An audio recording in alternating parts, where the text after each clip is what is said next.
문재인 대통령이 취임한 지 딱 1년이 됐습니다. 최근 한국갤럽 조사 국정지지도 83%, 지난 1년간 최저 지지율이 63%, 여론조사에서도 새 역사를 쓰고 있는 문 대통령. 오늘 주제는 지지율로 확인하는 문재인 정부 1년입니다. 문재인 대통령은 첫 국정지지율 조사에서 무려 84%를 기록했습니다. 역대 1위. 보통 집권 초반에는 지지율이 꽤 높은 편이죠. 문 대통령은 그 중에서도 가장 최고입니다. 참고로 지난 대통령들의 성적은 노태우 대통령 57%, 김영삼 대통령 71%, 김대중 대통령 71%, 노무현 대통령 60%, 이명박 대통령 52%, 박근혜 대통령 44%. 지지율 고공행진이 계속되면서 70% 이하는 낮다고 할 정도였습니다. 70%보다 낮게 발표된 여론조사는 10번이 안 됩니다. 1년이 52주인데 그중에 10번도 안 된다는 거. 역대 대통령 중 집권 초반 고공행진을 했던 이는 김영삼 전 대통령입니다.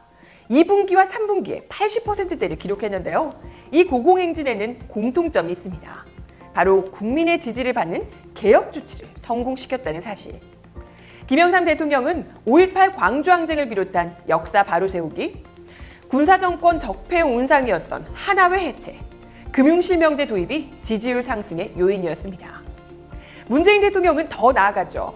5.18은 물론 독립운동, 위안부 문제, 4.3 항쟁, 부마항쟁 등 왜곡된 현대사를 바로잡습니다.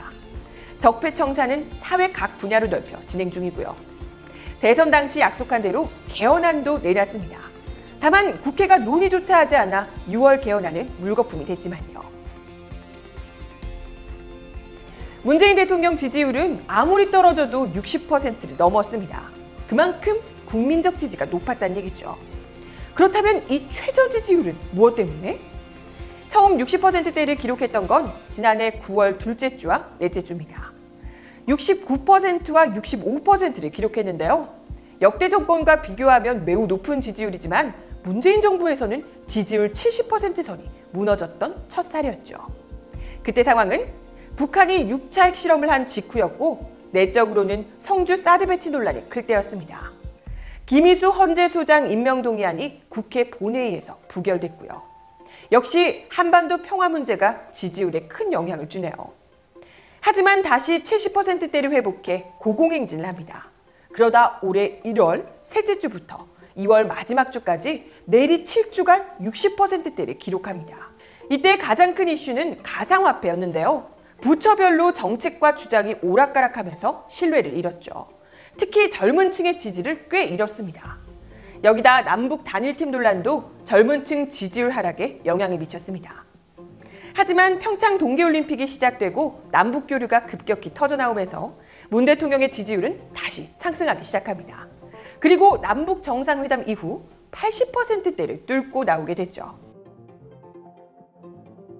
1년차 지지율 80%대를 기록했던 김영삼 전 대통령은 4분기에 지지율 폭락을 겪은 뒤 회복하지 못했습니다. 구포 무궁화호 열차 전복 사고, 아시아나항공 여객기 추락 사고, 서해 페리호 침몰 사고. 집권 1년차에 일어난 사고에서 집권의 무능이 드러났고 이후 성수대교 붕괴, 상품백화점 붕괴 같은 대형 참사가 일어나면서 국민적 신뢰를 회복하지 못합니다. 거기에 차남 김현철 씨의 비리와 한보그룹과의 정경유착이 밝혀지면서 도덕성에도 큰 타격을 입었죠. 요약하면 두 가지네요. 무능과 부패, 부패와 무능. 문재인 정부 때도 집권 초반에 큰 사고들이 있었죠. 포항 지진, 밀양 화재, 제천 스포츠센터 화재, 영흥도 낚싯배 침몰 사고. 그러나 대응을 제대로 해내면서 국민적 신뢰는 더 높아졌습니다. 그렇다면 남는 것은 부패입니다. 대통령 자신이 대통령 측근 비리를 감시하는 청와대 민정수석이었죠. 원래 성격도 강직한 데다 경험까지 더해지면서 정치 입문 전부터 주변 관리를 잘한다는 평가를 받아왔는데요. 앞으로도 그 기조를 잘 유지해준다면 국민적 신뢰가 무너지지 않겠죠? 문재인 정부의 지지율 신화를 기대하며 오늘은 여기까지.